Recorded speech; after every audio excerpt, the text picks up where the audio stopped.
मुर्दाबाद मुर्दाबाद मुर्दाबाद मुर्दाबाद।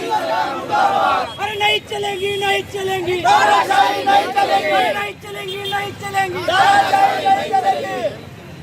युवा कांग्रेस नेता ने मंगलवार को नीट पेपर लीक मामले, बढ़ती महंगाई, पेट्रोल डीजल के बढ़ते दाम और खाद की कीमतों में बढ़ोतरी के विरोध में आक्रामक आंदोलन किया। डॉक्टर बाबा साहब अम्बेडकर चौक पर प्रदर्शन के दौरान कार्यकर्ताओं ने जिलाधिकारी कार्यालय तक मोर्चा निकाला। इस दौरान केंद्र और राज्य सरकार के खिलाफ जोरदार नारेबाजी की गई।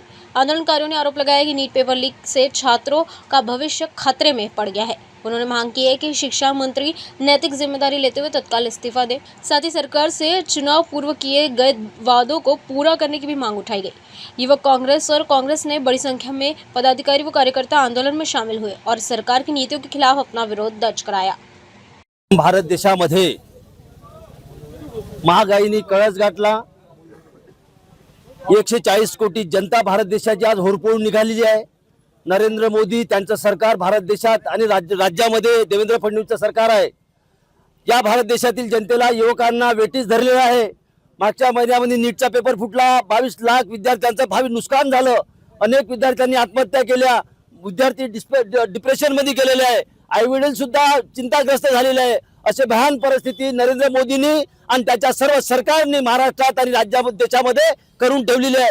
पेट्रोलचे भाव गगनाला टेकलेले आहे, शेतकरी आत्महत्या करत आहे, शेतकऱ्याच्या मालाला भाव मिळत नाही। अशा परिस्थितीमध्ये आज युवक काँग्रेसच्या वतीने, भारतीय राष्ट्रीय काँग्रेस युवक काँग्रेसच्या वतीने हा मोर्चा आम्ही जिल्हाधिकाऱ्यांच्या वर नेत आहोत आणि जिल्हाधिकाऱ्यांच्या मार्फत आम्ही नरेंद्र मोदी, राष्ट्रपती आणि राज्याच्या मुख्यमंत्र्यांना आम्ही निवेदन पाठवत आहोत की त्यांना दया यावं आणि जे आश्वासन याआधी त्याने 2014 मध्ये दिले होते त्या आश्वासनाची पूर्तता करावी, हेच आमचं युवक काँग्रेसच्या वतीनं आणि जिल्हा काँग्रेसच्या वतीनं मागणं आहे। शेतकऱ्याबद्दल आहे आणि नीट जे एक्झाम मध्ये 22 लाख विद्यार्थ्यांचं जे नुकसान झालं आहे आणि खताचं जे दरवाढी झाली आणि शेतकऱ्यांच्या भावबाजीला पडून शेती हे म्हणजे परवडून आलेले भाव, कापसाला भाव आहे 7 ते 8 हजार आहे आणि लागवड खूप मोठ्या दरात लागत आहे आणि स्वामीनाथन आयोग सरकार म्हणत होते चालू करा, पण अजूनपर्यंत चालू झालं नाही।